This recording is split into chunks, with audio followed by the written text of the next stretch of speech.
Ito ang aming barangayaan na kilala bilang bayan ng masaganang kabuhayan at matahimik na lugar. Magandang araw po sa inyong lahat. Narito po kami upang ipakilala ang aming barangayaan na puno ng saya at mababait na tao. Arat na! Ito ang aming simbahan. Sa sentro ng aming pananampalataya ay ang simbahan, isang lugar ng katahimikan at pag-asa. Dito sama-sama kaming nagdarasal tuwing linggo, nag-aaral, ng pasasalamat at humihiling ng gabay sa bawat hamon ng buhay. At naglalakad na nga papunta sa paaralan na tinatawag na Yaan Elementary School.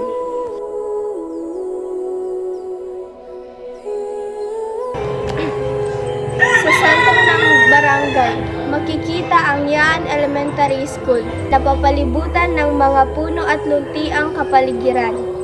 Tahimik at maaliwalas ang kapaligid, kaya't ang mga bata ay masigla at masayang nag-aaral. Dito nahuhubog ang kanilang mga pangarap, mga batang masisipag, magalang, at papunta na nga para ipakita ang aming covered court na maraming naglalaro at nagkakasiyahang mga tao.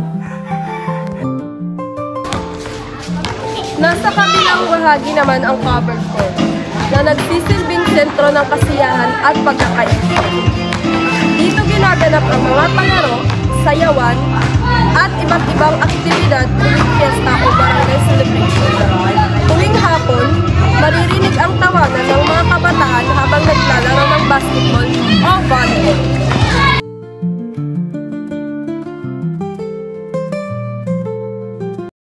At ilalarawan na nga namin ang aming karagatan na malinis at masiglang pabuhayan. Ang Yaan ay napapaligiran na malinis na dagat kung saan makikita ang mga malawak na lugar ng kabuhayan.